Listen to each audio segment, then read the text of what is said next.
Bonjour tout le monde, bonjour à toutes, bonjour à tous et bienvenue dans le grenier de l'écho. Voilà, le grand, le célèbre, le seul, l'unique, il faut dire, c'est effectivement l'unique grenier où nous étudions l'économie et cette semaine nous allons avoir énormément de boulot. Je vais vous parler de quoi? Je vais vous parler de quelque chose que très peu, pour pas dire personne, n'a pour le moment formalisé.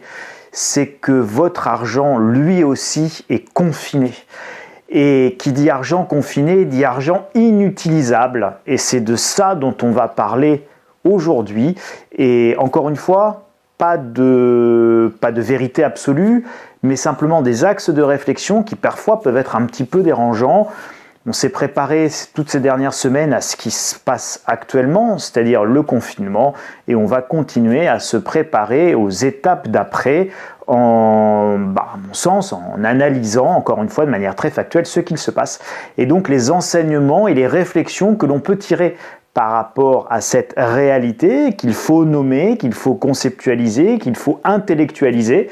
Allez, venez, je vous emmène dans cette nouvelle période où effectivement votre argent lui aussi est confiné et donc nul ne peut plus ni acheter ni vendre. Alors ça, pour ceux qui connaissent, c'est l'Apocalypse, c'est dans la Bible, c'est dans la partie de l'Apocalypse, et donc, alors là, la suite, c'est sans être marqué du signe de la bête, etc. Enfin, ceux que ça intéresse iront regarder.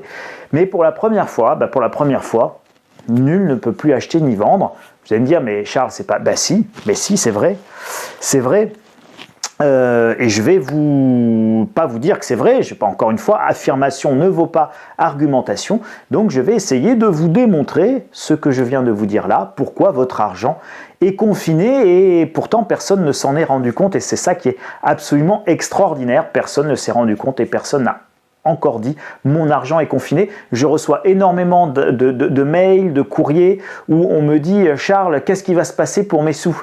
En fait, c'est la bonne question, c'est pas qu'est-ce qui va se passer pour mes sous, c'est qu'est-ce qui se passe déjà pour mes sous. Et vos sous, ils sont comme vous, ils sont confinés. Deux sites, toujours Santé publique France, l'OMS, surtout l'OMS. Je sais qu'il y en a beaucoup parmi vous qui me dites l'OMS, oui, l'industrie, machin, etc. L'OMS, vous avez le bon docteur Tedros qui est à la tête de l'OMS. Et le docteur Tedros, je peux vous dire que il dit des choses. Allez voir ce qu'il dit, c'est assez intéressant. Alors, les questions que je vais vous poser sont les suivantes. Qu'est-ce que vous pouvez faire de vos sous aujourd'hui ? Aujourd'hui, là, maintenant, nous sommes dimanche 22 novembre 2020. Ah non, pardon, pas novembre. On est en mars, pardon. Nous sommes en mars 2020. Nous sommes le 22 mars, nous sommes dimanche, il est 17h08.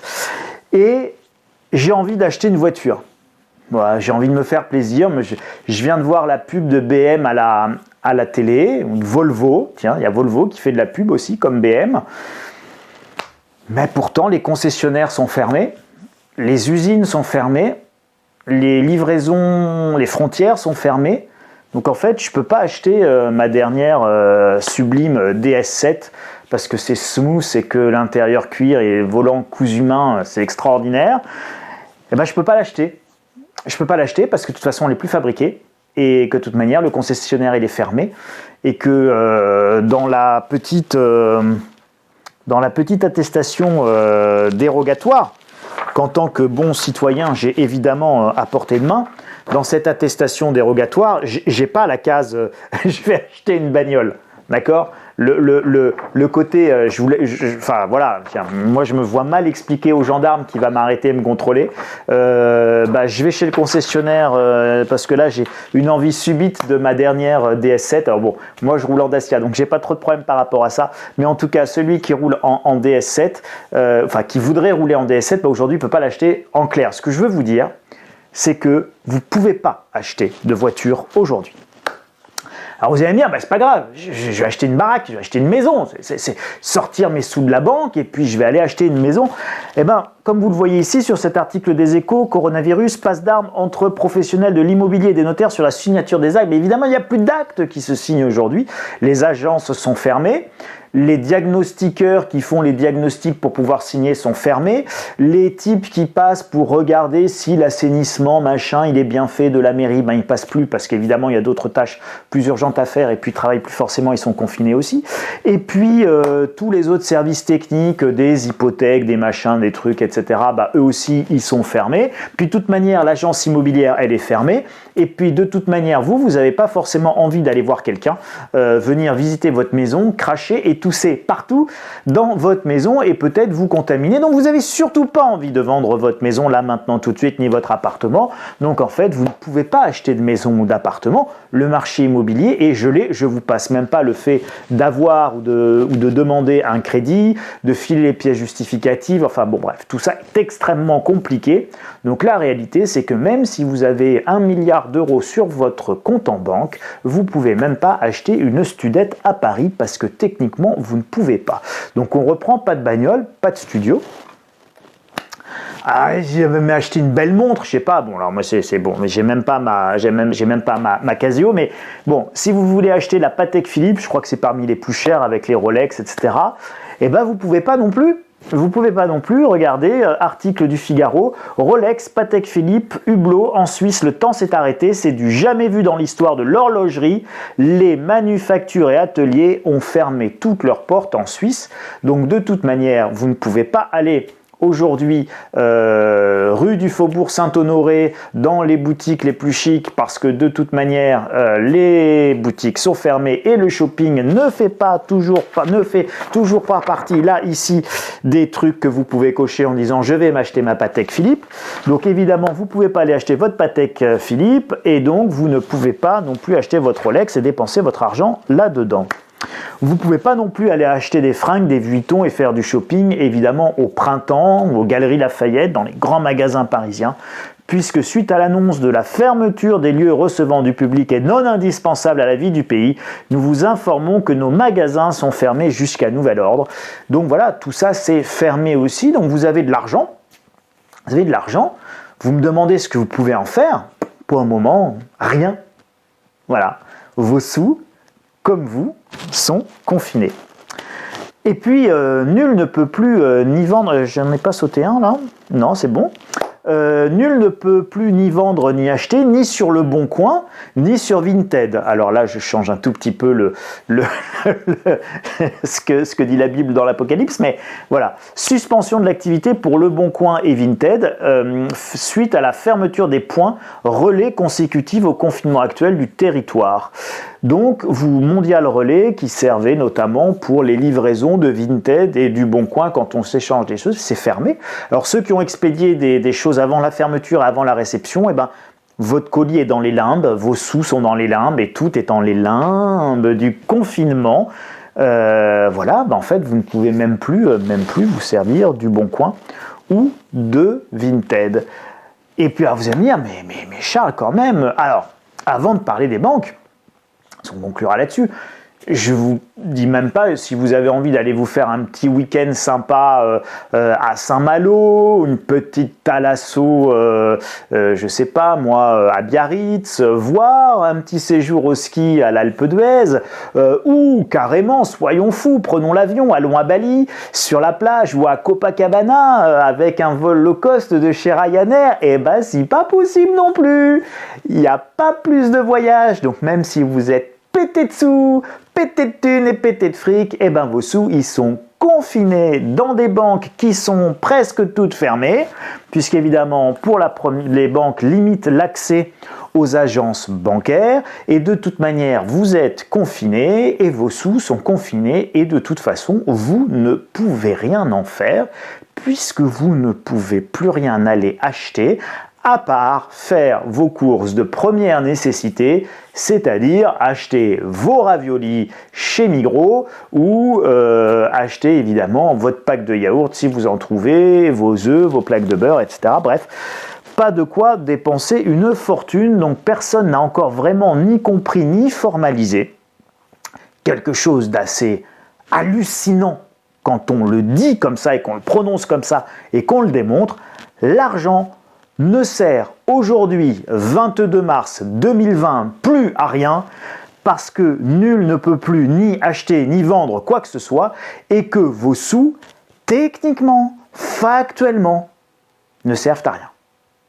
Ils vous servent qu'à acheter de la nourriture et à payer encore des factures, parce qu'effectivement, il y a un certain nombre de choses qui continuent à être prélevées, etc. Donc tout ça, c'est une forme d'inertie qui suit son cours, et donc vous avez des sous qui rentrent, des sous qui sortent, mais en fait, ces sous qui rentrent et ces sous qui sortent rentrent en automatique. C'est votre employeur qui vous verse un salaire pour que vous télétravaillez. Bon, rassurez-vous, très rapidement, les employeurs vont bien comprendre qu'entre télétravailler pour pas foutre grand-chose et parce que là, on raisonne dans les grandes masses, hein, et mettre les gens au chômage partiel qui vont toucher 84% de leur salaire, je vous assure qu'ils vont très très vite comprendre que quand le confinement va être beaucoup plus durable que juste une semaine, et ben ça va être beaucoup plus rentable pour eux de mettre tout le monde au chômage partiel. Donc on va se retrouver avec 30 millions de gens au chômage partiel, ou presque, dans ce pays. Donc vous aurez en automatique votre soulte de chômage partiel qui rentrera, en automatique vos prélèvements qui ressortiront, et puis bah, pour le reste, pas bouger, confiné, monsieur Dupont, confiné, madame Durand, pas bouger, pas aller à la banque, rien faire. Donc bon, souvenez-vous, depuis 2 mois, je vous explique maintenant que cette crise ne sera pas MTR. Voilà, elle ne sera pas maîtrisable, elle ne sera pas temporaire, ses effets ne seront pas réversibles. Je vous disais au départ, il y a presque 2 mois, qu'évidemment, les marchés, au départ, voulaient croire que ce serait MTR, puis c'est ce qu'on leur a vendu, c'était le storytelling. C'est pas grave, le petit virus, il viendra, le petit virus qui est en Chine, il viendra pas en Europe, il viendra pas dans le reste du monde, tout ça c'est environnemental, un petit virus qui pousse en Chine, il s'épanouit pas aussi bien en Europe, et puis bon, les Chinois, ça n'a jamais rien que des petits Chinois, hein, quand même, nous on est vachement plus forts, etc., etc. Bon, mais finalement, il est en Europe, finalement, on est confiné, finalement, on est dans la merde, et ce qu'on n'a pas encore vu, c'est que les États-Unis vont bientôt passer aussi, comme l'Europe, à l'arrêt, et donc là, quand ça va passer à l'arrêt, ça peut vous dire, ça va faire très très drôle au marché. Donc cette crise, elle sera forte, nous allons vers une rupture de la normalité, c'était ce que je vous disais, hein, là c'est la copie d'un slide que je vous mets depuis 3 semaines, et donc là, nous sommes dans une rupture de la normalité, hein, et qu'il fallait vous y préparer, ben, nous y sommes, et maintenant, nous allons commencer à nous préparer aux autres étapes. Donc, c'était ce que je vous disais. Je vous laisserai le relire, faire pause et le mettre en grand si vous le souhaitez. Et là, ce que je veux vous dire maintenant, c'est que cette crise, elle va être durable. Voilà. Cette crise, elle va être durable. Ça ne change rien au fait que nous allons gagner la partie, nous allons gagner la guerre contre ce virus. Ça fait absolument aucun doute. Le problème, c'est dans combien de temps et combien ça aura coûté et qu'est-ce qui se sera passé pour votre quotidien entre-temps, hein, et puis combien accessoirement de morts nous allons déplorer. Donc la première mi-temps, c'est un peu comme en 39-40, hein, la première mi-temps, on va se faire gentiment ratatiner, pour rester encore très poli et relativement pondéré et mesuré dans mes propos, mais on va se faire véritablement ratatiner. Et puis bon, nous gagnerons en deuxième mi-temps, à la fin, nous allons donc nous faire enfoncer pour la première bataille et nous remporterons la guerre. Mais pourquoi la guerre, pourquoi cette crise va être durable? Alors, on a quelques éléments très forts d'indices. Les guéris retombent malades. Alors, quand vous avez des guéris qui retombent malades, on s'en fiche de savoir si c'est 15%, 25%, 22,12%, 28,4%, on a un problème avec ce virus, on a un problème d'absence ou de faiblesse d'immunité.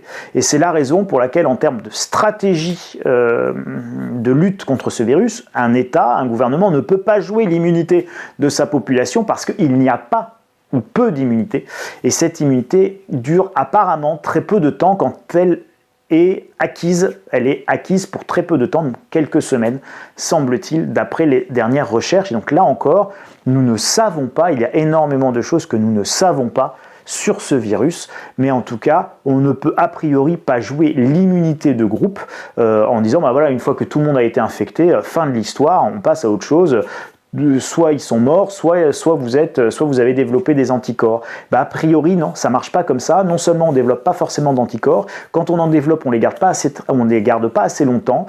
Et en plus, quand on se fait réinfecter, il semblerait que le pronostic soit encore plus défavorable qu'à la première infection sur des organismes qui ont déjà rencontré le virus et qui ont déjà été affaiblis. Donc voilà, on est là-dessus. Je vous dis pas que c'est vrai, je vous dis pas que c'est une réalité. Je vous dis c'est un axe de réflexion qui permet de dire attention, si ça c'est vrai, et les recherches n'en sont qu'au début, si ça c'est vrai, vous voyez bien que d'une crise ponctuelle, vous rentrez dans une crise qui est durable. Donc si ça c'est vrai, c'est un indicateur de crise durable. C'est ça que je vous dis.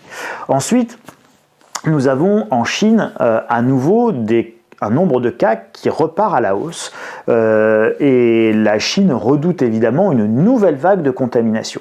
Alors si la Chine se refait contaminer après s'en être sortie, vous imaginez bien que la Chine va devoir à nouveau s'arrêter, et puis nous on va venir arrêter, et puis quand nous on pourra commencer à repartir, les Chinois ils vont nous envoyer un petit avion, et c'est ce que je dis là, c'est une pandémie qui est mondiale, dans un monde ouvert où chaque pays, chaque camion, chaque avion peut contaminer à nouveau tout un nouveau pays, donc c'est un enfer. Et cet enfer-là, il va être très difficile évidemment à maîtriser. Donc quand bien même on réussit à sortir de ce premier pic épidémique, rien ne dit qu'on ne va pas se faire réinfecter et qu'en plus on a des problèmes a priori sur l'immunité collective, etc. Donc la seule sortie de crise durable, réelle, ce sera un vaccin. Alors vous allez me dire, mais Charles, j'ai jamais entendu ça. Bon, regardez, un article des Échos, coronavirus, les cas de patients guéris qui retombent malades intriguent les experts. Je ne suis pas un expert, mais en revanche, je suis un expert de l'analyse d'informations. Donc je ne suis pas un expert médical, mais je suis un expert de l'analyse des faits, des informations et des recoupements. Et donc moi je vous dis ça, attention, c'est typiquement une information qui vous permet d'extrapoler en disant attention, si ça c'est vrai, oups, peut-être gros problème et donc crise durable. Voilà, moi je ne cherche pas à savoir si ça c'est vrai ou si ça c'est pas. Si, je cherche à savoir. Mais ce que je veux vous dire, c'est que si ça c'est vrai, alors la crise sera durable. Si ça c'est faux, alors crise pas durable. Voilà. Et donc c'est ça qu'il faut chercher à comprendre, à cerner pour pouvoir anticiper évidemment l'avenir. Les estimations actuelles semblent indiquer qu'un vaccin pourrait être mis au point dans environ 1 an. Mis au point, 1 an, distribué, fabriqué pour tout le monde, 1 an et demi, 2 ans, bon bref. Donc une crise qui va durer entre 12 et 24 mois. Ah, Charles, vous êtes en train de me dire que je vais rester confiné pendant 24 mois? Comme dit ma femme, toi de toute manière, t'es sans doute l'un des gens qui en a rien à foutre du confinement, puisque je n'arrive jamais à te faire sortir de ton grenier, de ton bureau et de tes ordinateurs. Donc effectivement, moi je ne fais pas partie de ceux qui souffrent terriblement du confinement. Mais évidemment, il y en a parmi vous qui, eux, sont dans des conditions beaucoup moins agréables pour pouvoir, évidemment, gérer une période comme ça. Alors, ça, c'est une étude anglaise très intéressante que je traduis pour mes abonnés à la lettre stratégie et qui, en fait, préconise un confinement en yo-yo jusqu'à ce que nous ayons globalement un vaccin, et que ce confinement en yo-yo, il va être 2 tiers, 1 tiers, donc 2 mois de confinement, 1 mois de liberté conditionnelle, 2 mois de confinement, 1 mois de liberté conditionnelle, 2 mois de confinement, 1 mois de liberté conditionnelle, bon, pendant 12 à 24 mois, quoi. Donc vous voyez le truc, c'est que si ça c'est vrai, et si ça c'est le scénario vers lequel on se dirige, non seulement la crise elle va être durable, puis mes petits amis, vous allez vraiment la sentir passer, parce qu'évidemment ça va changer la totalité aussi bien de l'économie que de l'épargne, que du fonctionnement de la société, et que même ce que nous sommes nous-mêmes, ça nous changera profondément. Alors si la crise est durable, que va-t-il advenir de l'économie? Eh bien, l'économie, vous avez bien compris que l'économie actuelle, elle est déjà morte.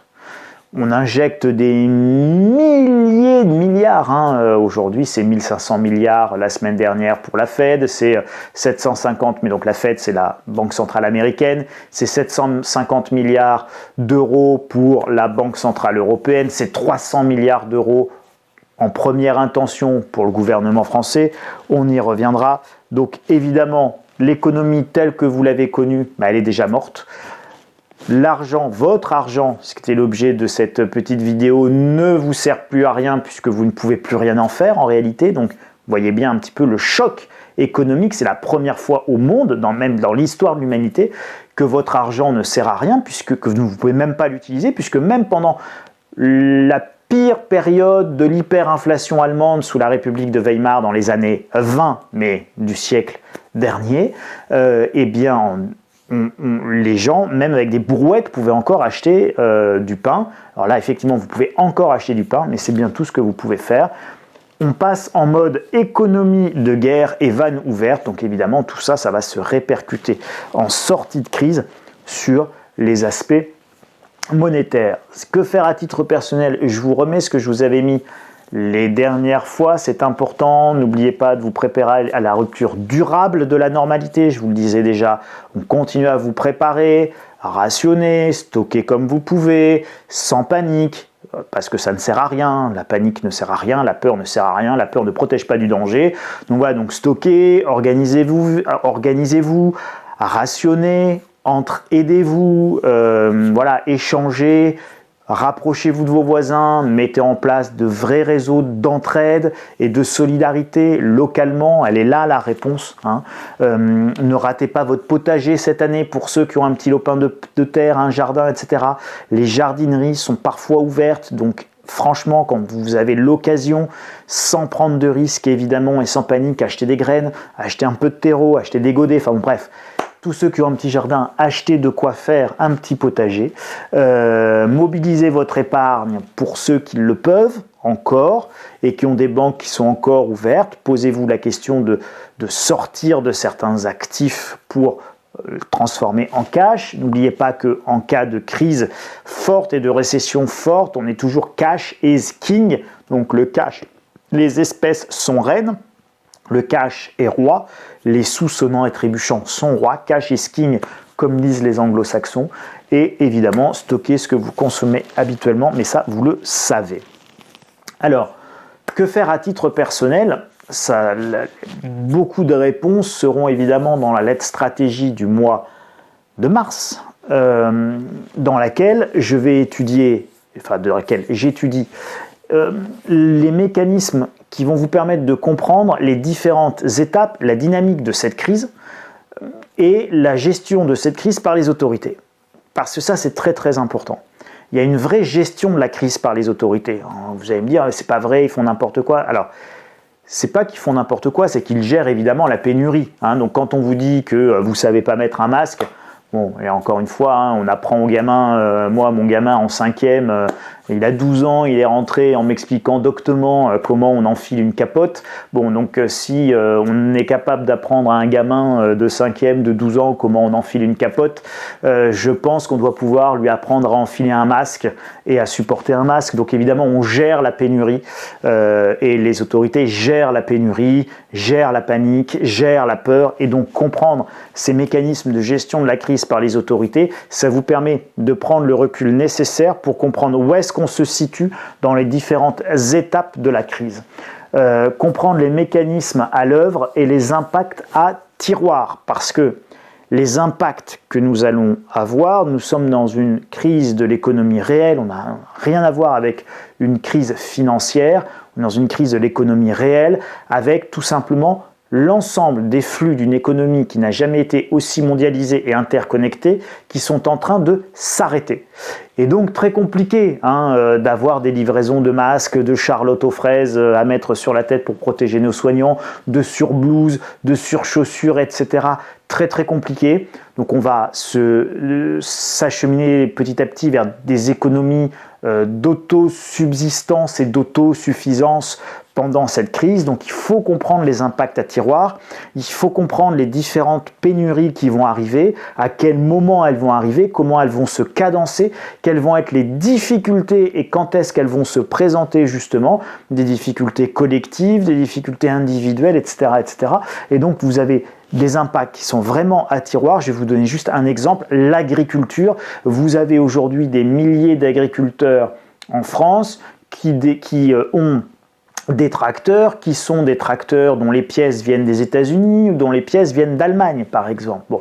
Et donc ces tracteurs, quand il y a une casse et que la pièce elle ne vient pas, si la pièce ne vient pas, le tracteur ne va pas fonctionner. Vous avez du pétrole, vous avez de l'essence et pourtant vous n'avez plus la machine. Vous imaginez, on n'est pas en capacité aujourd'hui, du jour au lendemain, en claquant les doigts, de passer de cette agriculture ultra mécanisée avec des tracteurs qui vont parcourir des centaines de kilomètres en fait dans le même champ pour le cultiver, pour lui mettre les pesticides, les machins, etc., les intrants qu'il faut bien, à une agriculture manuelle. Donc si on n'est pas capable de réparer nos tracteurs et si on n'est pas capable de faire nos cultures, eh bien je peux vous dire que le problème il n'est pas de manger maintenant, il va être de manger l'année prochaine en fait. Et vous allez me dire, oui, mais c'est pas grave, les Chinois, ils nous donnent... Ah non, pas les Chinois. Alors les Américains... Ah bah non, les Américains, ils vont avoir le coronavirus aussi, mais... Ah, peut-être les autres pays de... Ah bah non, pas les autres pays d'Europe, puisqu'en fait, on est tous malades et on est tous en train de tousser en même temps. Donc en réalité, votre problème agricole, il va pas se voir à court terme, il va se voir à moyen terme d'ici 12 mois en réalité. Et donc, paradoxalement, entre-temps, imaginez qu'on trouve un vaccin, on peut tout à fait avoir un vaccin, on peut tout à fait avoir guéri tout le monde, on peut tout à fait être avec une crise qui est derrière nous comme ça en termes sanitaires et se retrouver avec une pénurie alimentaire ou des prix de l'alimentation complètement délirants parce qu'évidemment, il y aura eu une production divisée par 10 au niveau mondial et presque toujours autant d'habitants à nourrir. Donc voilà typiquement le genre de choses qu'il faut comprendre sur cette crise de l'économie réelle. Nous sommes dans une crise à tiroir avec des multiniveaux et évidemment des aspects temporels qui sont extrêmement importants à comprendre pour savoir ce qu'il va se passer et pour pouvoir l'anticiper. Comprendre les mécanismes possibles de sortie de crise et les marqueurs de ces sorties de crise. Alors typiquement, sans vous divulguer des grands secrets, l'arrivée d'un vaccin est un marqueur évidemment de sortie potentielle de crise. Et un vaccin qui va être validé, un vaccin qui va être efficace, un vaccin qui ne va pas être dangereux, et bien évidemment ce sera un marqueur fondamental de sortie de crise, mais il y en aura d'autres avant. Mettre en place évidemment sa stratégie patrimoniale pour faire quoi ? Pour transporter de la valeur de ce monde-ci dans le monde d'après. Et ça sera ce qui va être évidemment le plus compliqué, puisque aujourd'hui, même acheter de l'or est devenu compliqué, pour une simple et bonne raison, c'est que nul ne peut ni acheter ni vendre. Alors vous pouvez encore acheter de l'or, mais la livraison devra attendre la fin du confinement. Alors là, il va falloir espérer justement ces yo-yo, et donc vous allez avoir des fenêtres de tir, et donc c'est tout ça que je vais vous expliquer et que je vous explique dans cette lettre stratégie du mois de mars, quelles sont les stratégies que vous pouvez mettre en place. Il n'y a évidemment pas que l'or n'est qu'une partie des stratégies patrimoniales que l'on peut mettre en place, et j'insiste bien qu'une partie, pour une simple et bonne raison, c'est que quand on gère patrimonialement la question « je veux transporter de la valeur de ce monde-ci au monde d'après », on ne peut pas miser que sur un seul type, évidemment, d'actifs. On va miser sur plusieurs actifs et on va mettre en place une stratégie. On va mettre en place une stratégie bancaire, on va mettre en place une stratégie monétaire, on va mettre en place une stratégie d'actifs financiers. Et pour ceux qui ne l'ont pas encore fait, parce que pour ceux qui me lisent depuis longtemps, en réalité, tout ça est fait déjà depuis un certain temps.